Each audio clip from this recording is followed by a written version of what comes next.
On continue avec ces mannequins africains qui ne cessent de célébrer la beauté de la femme noire dans le monde. Vous vous souvenez de cette séquence? Elles font la fierté du continent africain. Ces mannequins à la peau d'ébène ont su élargir les frontières de la mode arrêtée en Occident.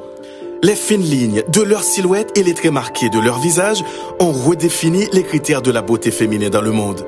Et après Esther Kamatari, on enchaîne avec Rebecca Ayoko, Togo. Hauteur 1m76, poitrine 84, taille 62, hanche 90, chaussures 40, cheveux noirs, les yeux bruns. Pendant 10 ans, dans le milieu de la mode, Rebecca Ayoko a été une star. Elle a arpenté les podiums dans le monde entier. Une vie complètement inespérée pour une petite fille née au Ghana, en Afrique, au tout début des années 60. Enfant, esclave, battu, exploité, violé et mère à 13 ans, la vie pourrait continuer ainsi. Deux drames en mauvaise rencontre. La fiancée du monsieur qui m'a violée m'a attrapée, c'est-à-dire elle a attrapé mes deux mains à la tête du lit pour que lui puisse faire ce qu'il avait à faire. Par ce viol, je suis tombée enceinte et je savais pas. C'est une fois que j'ai passé la frontière pour aller au Ghana, je découvre que j'étais enceinte. Et quand elle est née, c'était la tête du violeur. Mais Rebecca Ayoko a un atout.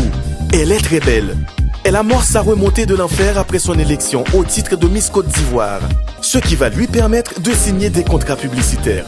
À Abidjan, alors qu'elle est serveuse, un photographe la repère. « Tu devrais essayer de devenir mannequin », lui dit-il. La jeune femme part pour la France. À Paris, elle frappe à la porte des agences de mannequins. Elle est vite repérée. Dans les années 80, une grande femme noire pour incarner la mode en France, c'est encore rare. Un jour, elle veut participer à un casting pour une nouvelle collection de robes de mariée. Sitôt arrivée, elle doit renoncer. Pas question qu'une noire défile dans une robe blanche. Le racisme existe encore. Mais Rebecca fait son chemin et surtout, elle rencontre l'homme qui va changer son destin. Yves Saint Laurent. Entre le créateur et le top modèle, c'est un coup de foudre professionnel. Ils se comprennent sans se parler. Yves Saint Laurent l'a fait défiler sur les podiums les plus prestigieux. Rebecca Ayoko devient un top modèle international. Elle est radieuse. Le couturier lui fait totalement confiance. Pour lui, une femme noire peut porter toutes les couleurs. Bien sûr, la vie de mannequin est fatigante, mais le succès est là.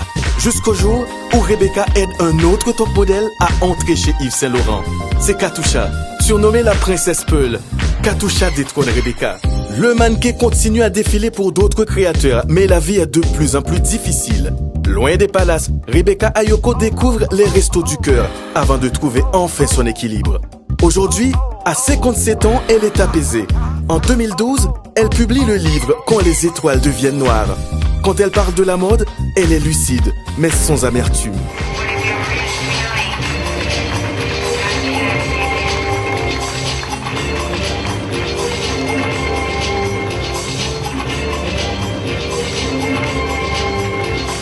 Et à bientôt les amis pour découvrir le prochain mannequin qui n'est autre que Katusha Nyan.